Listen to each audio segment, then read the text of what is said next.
আমি বলবো বলতে দাও না আমি বলতে দাও আমি জানি আমার আগে বলতে দেবে আমি ওদের বলবো। তো রাধে রাধে বন্ধুরা, welcome back to other new ছোটখাটো ব্লগ। 2-3 দিন পরে আসছে একটা করে ব্লগ, কেন তো জানি না, কারণ আমার শরীর অসুস্থ ছিল। মা বাড়ি এসে সব কিছু গুছিয়েছে, আবার কালকে সারাদিনটা কাজ করেছি। আর এখন যাচ্ছি আলু আর আমি স্কুলের দিকে। তো চলো যাওয়া যাক। তো গাইস, বর্তমানে আমরা দাঁড়িয়ে আছি, দেখাচ্ছে তো আমার মুখ, ঠিক আছে? তো বর্তমানে আমরা দাঁড়িয়ে আছি গাইস খেয়াঘাটে। আর ওয়েদারটা দেখতে পাচ্ছি, এখানে আলু ভাই আছে, আমরা সবাই আছি। আর এখানে দাদা বুলেট নিয়ে যাচ্ছে, রানাদা, আমাদের চেনাশোনা দাদা। আর আকাশটা দেখো গাইস, আকাশটা পুরো ইয়াস, এখানে আকাশটা একদম। আমাদের ওই দাঁড়িয়ে আছে, কিন্তু আলু কিছু বলছে, ঠিক আছে? তো এখন আমরা আছি বাড়ির দিকে গাইস, ঠিক আছে?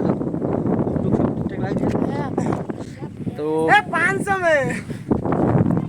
এটা হচ্ছে আলুদের ক্লাসের মেয়েরা বেরোচ্ছে, আর আমরাও বেরিয়ে পড়েছি গাইস। ছেলেরা, আমি তো বেরিয়ে পড়েছি আলুর সাথে, কারণ আলু যেখানে আমি সেখানে, ঠিক আছে? বেশিরভাগ টাইমটাই। চলো এখন আমরা বাড়ি যাই। এখন আমাদের সুশান্ত আছে, ওখানে আসবে, দেখো এখানে আসবে। স্কুল ঘন্টা মেরে দিয়েছে, কিন্তু কিন্তু ওখানে আসবে। এটা আমার দাদা হয়, সেই জন্য কিছু বলি না। মালটার দাদা না হলেও বলতাম না, যেটা বড় কথা। এখানে আমাদের ভাইরাল বয় অর্পণ আসছে, ঠিক আছে? দাতাল টাইপের ছেলে।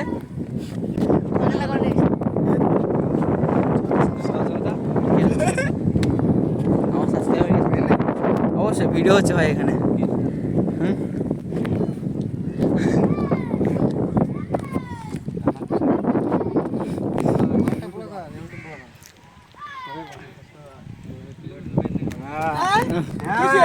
চলো এখন বাড়ি থেকে যাই। হ্যাঁ ওই আমি বলবো বলতে দাও না আমি বলতে দাও আমি জানি আমার আগে বলতে দেবে আমি ওদের বলবো আমার বলতে দিতে হবে আমি জানি আমি বলবো আমি বলি এটা কিছুতে হবে না, এটা আমি বলবো। না দিয়ে আসতে বল। ঠিক আছে, ফাইনালি আমি এখন বলছি। এখানে কথা বলা নেই, ঝামেলা হচ্ছে, ঠিক আছে? মার তো লেভেল আইডিতে একলা হবে আমার বলে আগলা নাই জানি সো লেডিস এন্ড জেন্টলম্যান, বর্তমানে আমরা বসে আছি স্কুল বাড়িতে। এখানে দেবব্রত আছে, ভোলা আছে, আলু আছে, বার হ্যাঁ এটা চলবে না এই যা এই যে পুরো তো এখানে কাস্টম হবে, কাস্টম, ঠিক আছে? আমি খেলা বাদ দিয়েছি, ঠিক আছে? সো গাইস বুকাচ্ছদা এই যে পুরো সো গাইস ফ্রি ফায়ার এই দেখ